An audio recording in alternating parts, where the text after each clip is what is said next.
Hey everybody, Low Carb Keith here. And I'm back in my kitchen today and I'm preparing to make another delicious low carb meal. You know, we had St. Patrick's Day this past week, and in honor of St. Patrick's Day, I thought I would cook something that maybe is a little bit Irish or typically Irish ingredients. So today I'm going to make a cabbage roll skillet.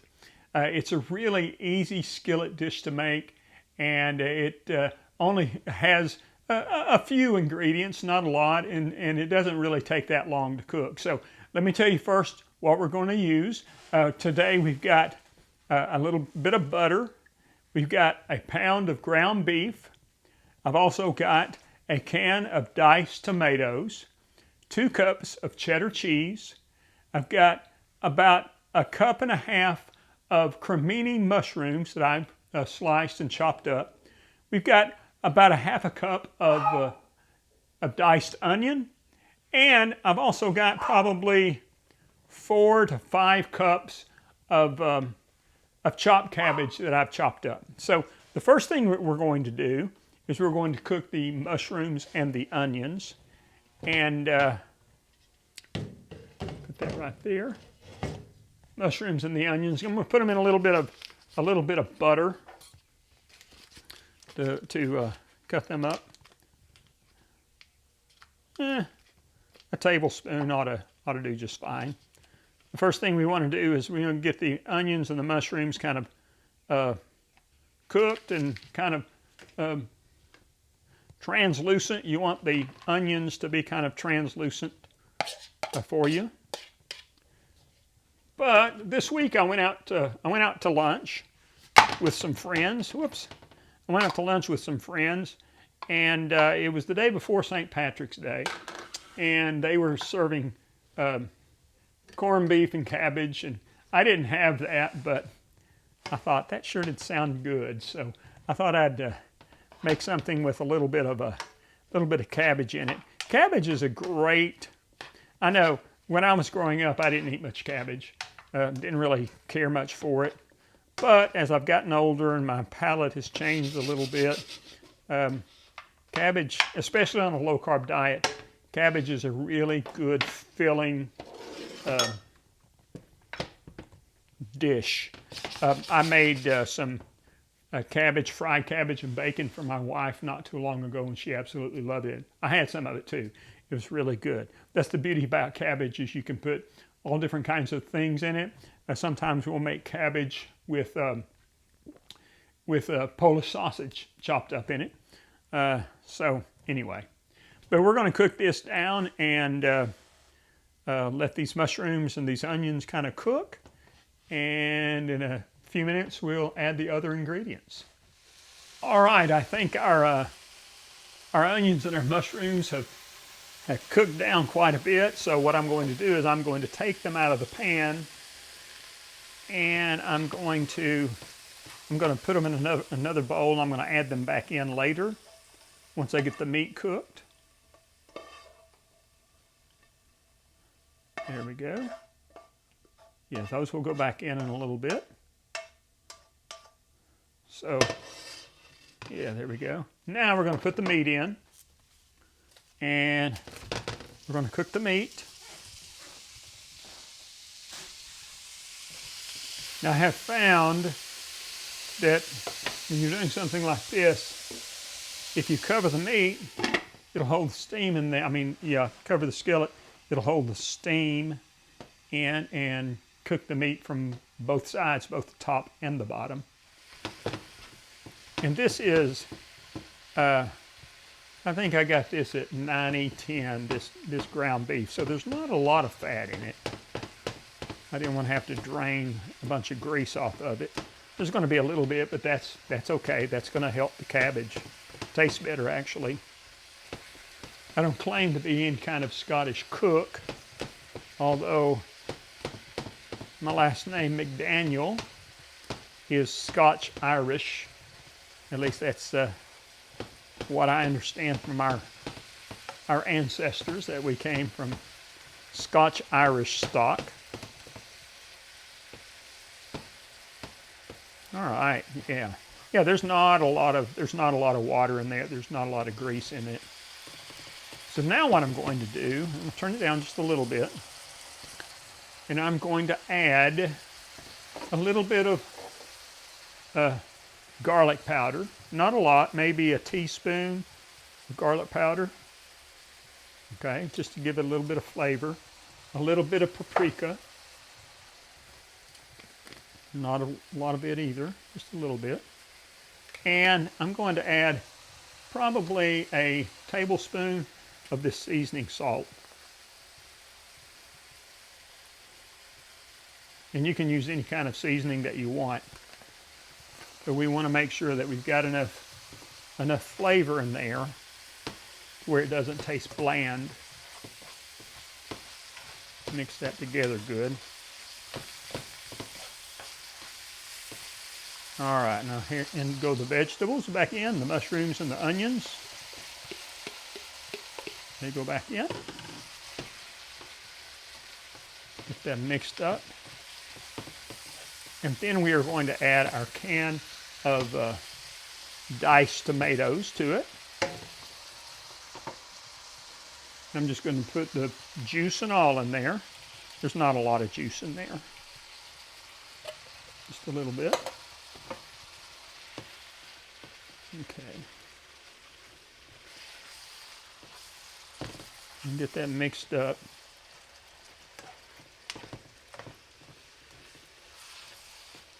Yeah, that looks good. This is really it's kind of a deconstructed cabbage roll where you don't roll it up in it. Okay, now what we're going to do is we're going to put the cabbage in. Now, I know this seems like a lot of cabbage, but it will definitely melt down. Okay? And we put that in there. We put a lid on it. And we let that cook for about 20 to 25 minutes. And stir it every 5 minutes or so. Once the cabbage starts to wilt, then you want to mix that up together in it. All right. My cabbage has been cooking in the skillet for about 25 minutes. And let's take a look and see if the cabbage is cooked down to where it's tender enough for what we want. Oh my goodness. Look at that. That looks delicious. You know, really, this is I would call this a cabbage roll in a bowl. That looks great. It's got the mushrooms and the onions and tomatoes and the ground beef and the cabbage. The cabbage is, you don't want to get the cabbage too soft, but you want it to be crispy enough to where it has a little bit of a crunch to it, but not too bad. Now that looks fantastic, and that is a big mess of food, isn't it? So the next thing that we want to do is we want to take some cheese, and you don't have to do this if you want to. As a matter of fact, you can make this however you want to. A lot of people have said that they don't like mushrooms. Do you have to put mushrooms in any of these dishes that I'm cooking? Oh, you don't have to. You can just leave them out. But I've got 2 cups of cheese. I'm not sure if I'm going to put the whole 2 cups in there or not, but I am going to sprinkle cheese on the top. I'm going to start with, I think maybe a cup, a little over a cup will work for me. And then you just mix that up. And it just kind of gives it a little bit of a texture to it, a little cheesy texture. I don't know, I think maybe all of that cheese will be better. Yeah, 2 cups of cheese, that's what the recipe called for. So what we're going to do now is mix that up really good. And it will melt almost instantly. And it will kind of bind that together a little bit. Like I said, you don't have to put cheese in it if you don't want to. It would be fine just without it. But what we're going to do is we're going to cover this back up and let it cook for another couple of minutes. And let that cheese get completely melted. And then we're going to take a taste test. Okay, I think we've let this cook for a couple of more minutes with the cheese in it. Let's take it out, give it a good stir. And it is not too juicy. I was afraid it might be a little juicy, but it's not. That cheese just kind of thickened things up a little bit. But that looks really delicious. This is something that you could eat on its own. You could add it to some cauliflower rice. You could have some other vegetables with it if you wanted to. I plan probably to warm some of this up and put it on top of my salad tonight and maybe later this week. So let's take a taste, see how it tastes. All right, get all that. Not too hot. And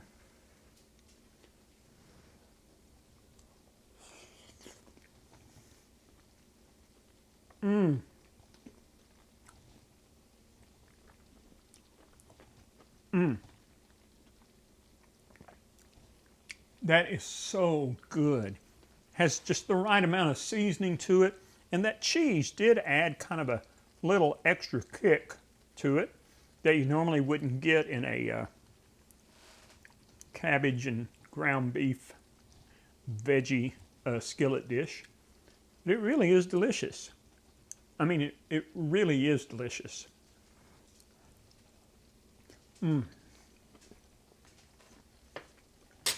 Wow.